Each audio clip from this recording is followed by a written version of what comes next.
Os nossos cumprimentos a todos e votos de muita paz. Nós vamos nos lembrar que no capítulo 2 do livro Os Mensageiros, André Luiz ele vai ingressar naquele centro de mensageiros, especificamente no grupo que foi organizado por Aniceto. E agora, no capítulo 3, nós vamos ver o que vem a ser esse centro de mensageiros. Vamos lá então. No dia seguinte, após ouvir longas ponderações de Narcisa, demandei o centro de mensageiros no Ministério da Comunicação.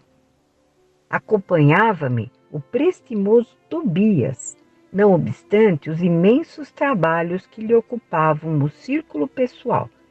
Então, aquele ascendente de André Luiz nas câmaras de retificação, o Tobias, ele acompanhou André Luiz àquele centro de mensageiros no Ministério da Comunicação, né? E continuando.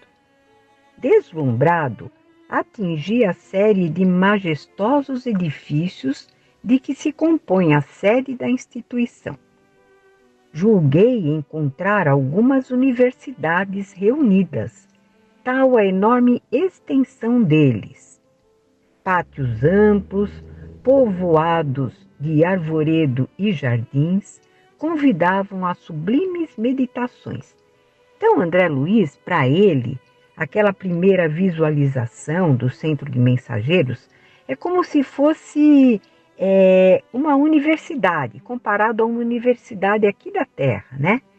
E nessa universidade existiam esses pátios amplos, os arvoredos, os jardins. Então ele ficou extasiado com tudo aquilo. Tobias arrancou-me do encantamento, exclamando: o centro é muito vasto. Atividades complexas são desempenhadas nesse departamento de nossa colônia espiritual. Então, eles estavam em nosso lar. Não creia esteja resumida a instituição nos edifícios sob nossos olhos.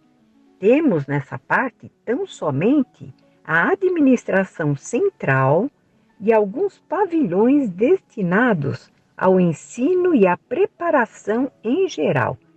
Então ele está alertando que aquilo não era tudo que eles estavam vendo. Aquilo lá era apenas uma parte, né? Essa administração central. E André Luiz vem falar. Mas essa organização imensa restringe-se ao movimento de transmissão de mensagens? O companheiro Tobias sorriu significativamente e esclareceu. Não suponha se encontre aqui localizado o serviço de correio simplesmente. O centro prepara entidades a fim de que se transformem em cartas vivas de socorro e auxílio aos que sofrem no umbral, na crosta e nas trevas. Então, umbral, trevas, que seria aquela parte mais sofrida do umbral, e na crosta também. Então, na verdade, eles preparam o socorro para essas entidades todas, a crosta, o umbral e as trevas. Acreditaria, porventura, que tanto trabalho se destinasse apenas à mera movimentação de noticiário? Amplie suas vistas. Esse serviço é a cópia de quanto se vem fazendo nas mais diversas cidades espirituais dos planos superiores. Então, esse serviço era uma cópia do que já havia sendo feito nos planos superiores. E ele continua: preparam-se aqui numerosos companheiros para a difusão de esperanças e consolos, instruções e avisos nos diversos setores da evolução planetária.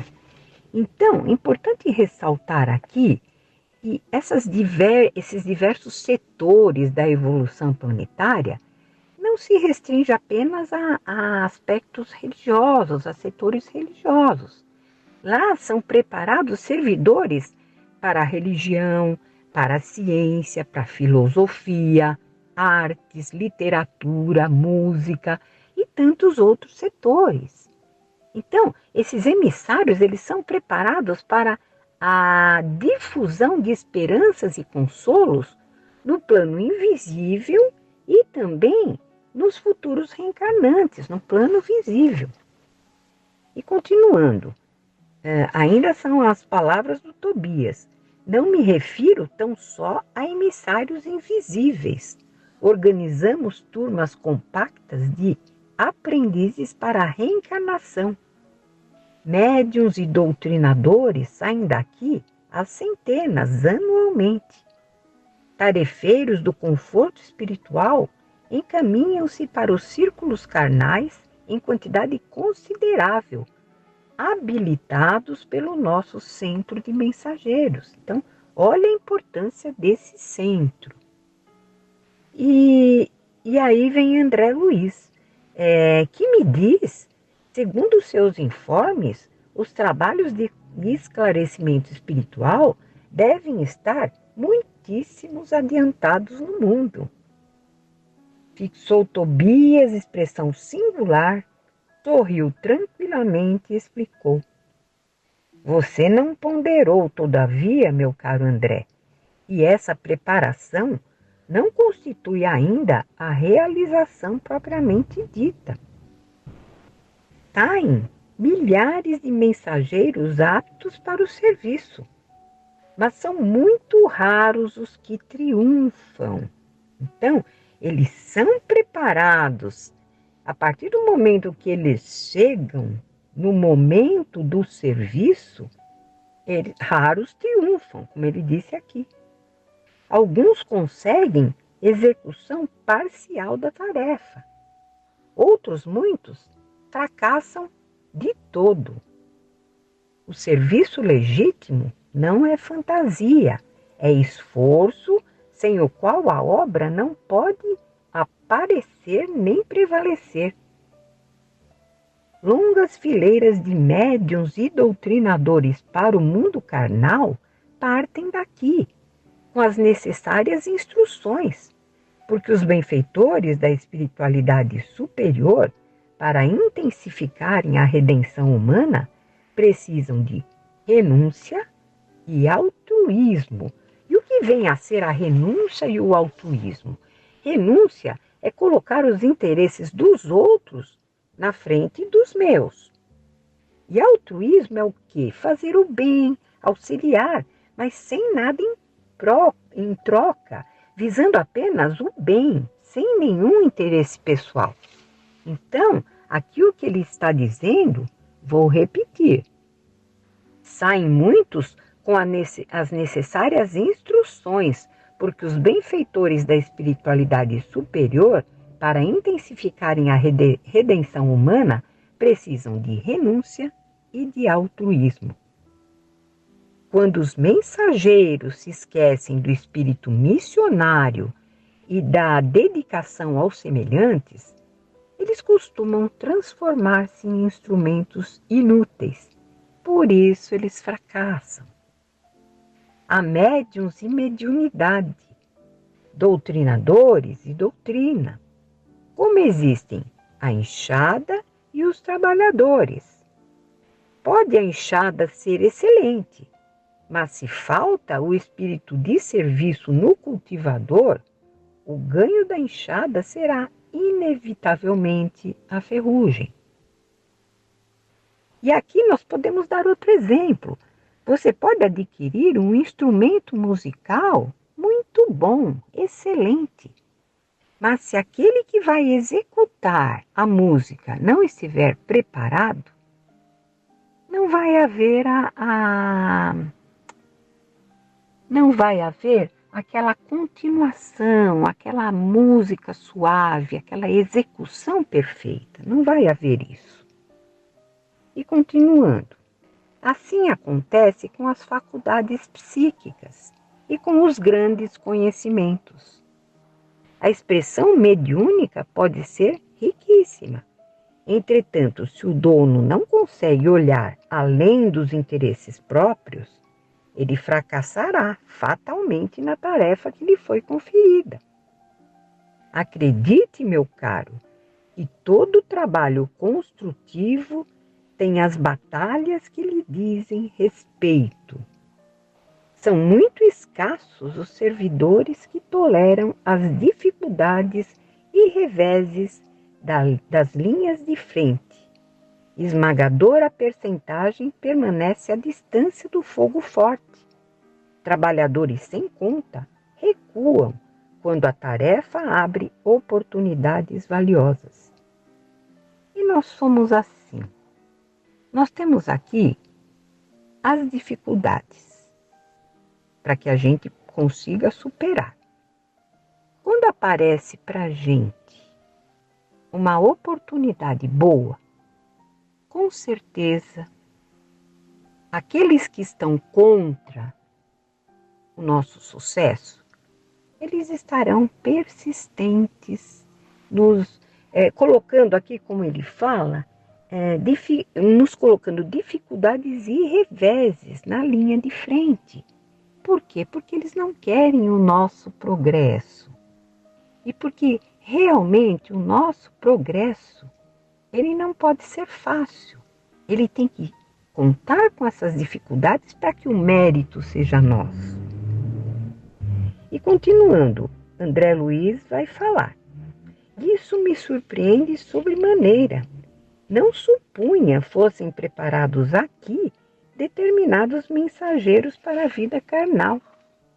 Ah, meu amigo, falou Tobias sorridente, poderia você admitir que as obras do bem estivessem circunscritas a simples operações automáticas? Nossa visão na Terra costuma viciar-se no círculo dos cultos externos, na atividade religiosa. Cremos por lá resolver todos os problemas pela atitude suplicante. Então ele quer dizer aqui que aqui na Terra muitos estão acostumados a pedir, a cultuar de forma externa aquela situação. Eu vou pedir para determinada entidade que me auxilie e aquilo só já basta. E não é assim. Tem que ter o nosso esforço pessoal, tem que ter o nosso preparo. E continua André Luiz. Cremos por lá... continua Tobias aqui. Cremos por lá resolver todos os problemas pela atitude suplicante. Entretanto, a genuflexão, quer dizer, o cair de joelhos, não soluciona questões fundamentais do espírito. Nem a mera adoração à divindade constitui a máxima edificação.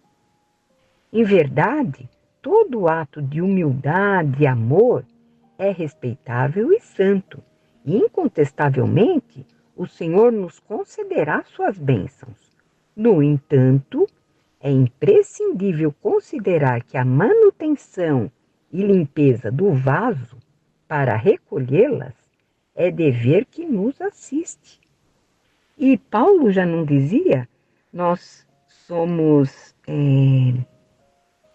temos a mensagem, alguma coisa assim, nós temos a boa nova, nós temos todos os nossos compromissos, mas todos em vasos de barro, que somos nós. Então, esses vasos de barro são aqueles que carregam a verdade, que carregam o evangelho, mas o mérito é sempre de Deus, nosso Pai. E ele continua, não preparamos, pois, nesse centro, simples postalistas, mas espíritos que se transformem em cartas vivas de Jesus para a humanidade encarnada. Pelo menos, esse é o programa de nossa administração espiritual. Calei emocionado, ponderando a grandeza dos ensinamentos. Meu companheiro, que era o Tobias, após longa pausa, prosseguiu observando. Raros triunfam, porque quase todos estamos ainda ligados a extenso pretérito de erros criminosos, que nos desformaram a personalidade. Em cada novo ciclo de empreendimentos carnais, acreditamos muito mais em nossas tendências inferiores do passado do que nas possibilidades divinas do presente, complicando sempre o nosso futuro. Então, nós acreditamos mais nas nossas deficiências do que no nosso aprimoramento. É desse modo que prosseguimos, por lá, arragados ao mal e esquecidos do bem, chegando por vezes ao disparate de interpretar dificuldades como punições, quando todo obstáculo traduz oportunidade verdadeiramente preciosa aos que já tenham olhos de ver. Então, nós ainda estamos acreditando nas punições. Mas qual seria o nosso mérito se não houvessem os obstáculos e as dificuldades? Eles são colocados ali justamente para o nosso aprimoramento.